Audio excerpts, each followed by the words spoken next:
Okay, in this video we're going to take a look at motion presets. So I have a scene here, and in this scene I have three objects and I want to animate them. So you can see I have the objects on separate layers and I have a background layer, and you can see that they only reside in frame 1. So in Adobe Animate there is a panel here called the Motion Presets panel.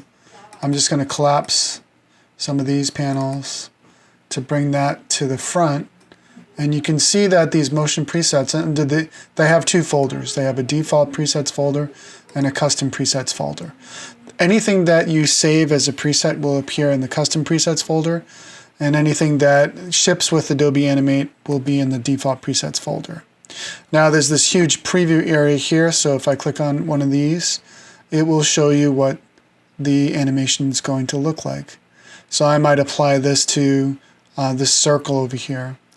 There is different types and they all play differently, and they give you different previews so you can take a look at them. Now all you have to do to apply them is click this apply button. Notice down in the bottom you can save a selection as a preset, and then you can create new folders for presets. So if you come upon an animation that you frequently do in a specific way and you want to do that over and over and over again, you can save your presets. So for now what I'm going to do is I'm going to click on the triangle, and let's say I want the triangle to do this kind of thing, the fly in blur bottom. I'll just click apply on that. Motion contained color, filter, and or 3D properties that cannot be applied to the selected object. The unset purpose were removed. Okay, so certain objects are required. So the animation is here, but that blur effect isn't. And you can see what's happening on the timeline now. Let me extend the background. So I'm going to go out to frame 50 on the background layer and just hit F5. Alright, so we'll go back in the timeline. And now let's say I want to do something with the square. So I'll go down, and maybe this square flies out to the top. Or maybe we'll just do, I don't want to do a bounce on a square, this pulse effect, which would probably drive people crazy, but let's see what it does. So you can see that it has multiple keyframes, and if I play that through, you can see what it's doing.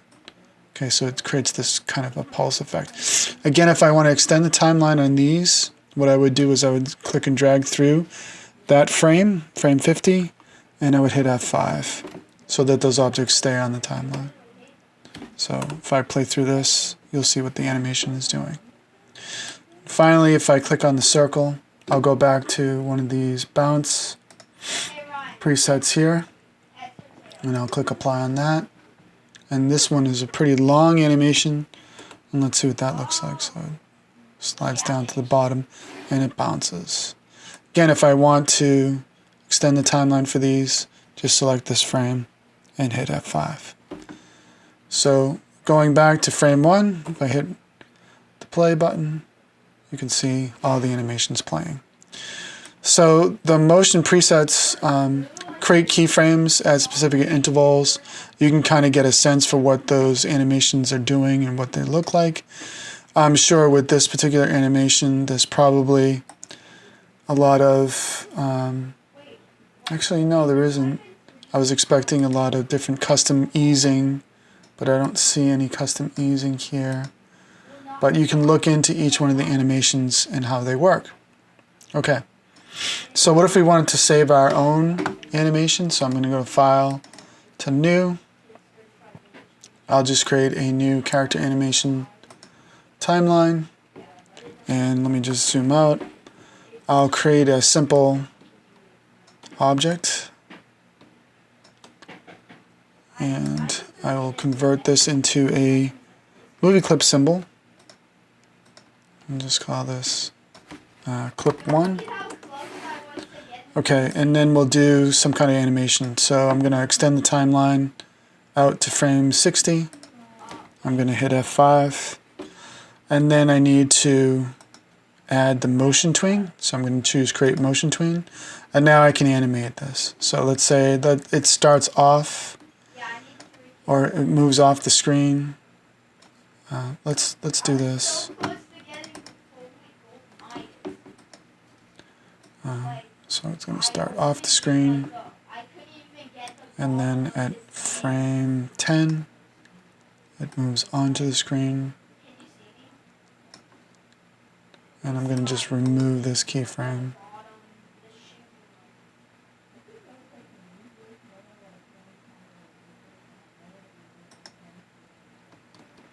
No, I just want to remove that one key. Oh, hold down the command key when you're trying to do that, and then you can remove it.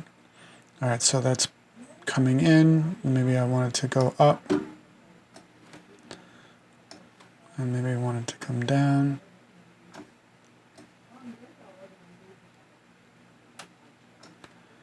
And then fly off the screen. Now with these motion paths, they can be curved if you just grab the handles and you can pull on them. So maybe this comes in like this. So let's review what we get now. Alright, and I want it to slow down a bit. So what I can do is, again, I'm gonna command click on this keyframe, and I'm just going to pull it out further. So, and then these ones should be closer together, which they are. I'll just pull this one a little further apart so it slows down. The other thing I wanted to do is I want to make sure that when it reaches this frame that the object is indeed on the ground.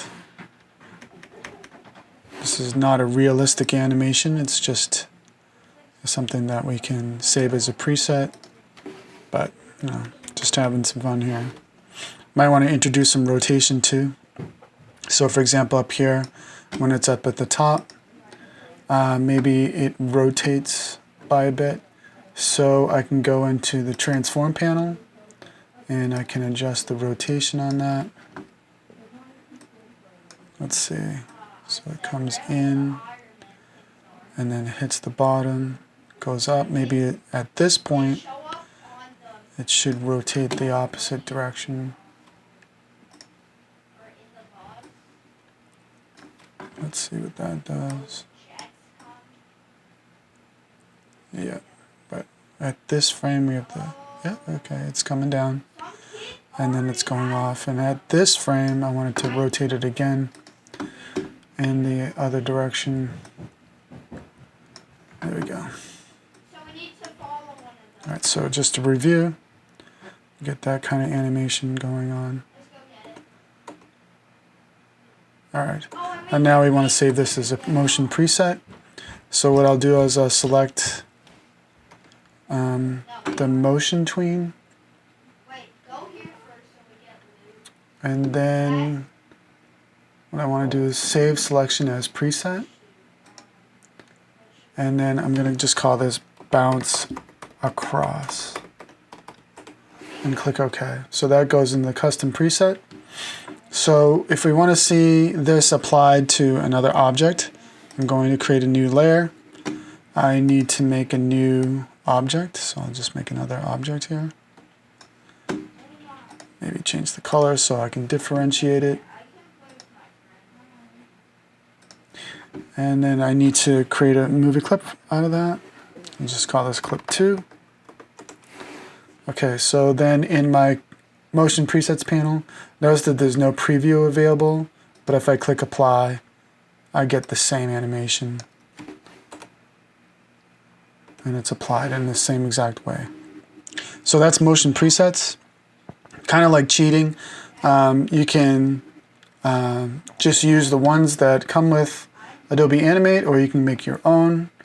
Probably the most useful one is to make your own. And hopefully that was helpful.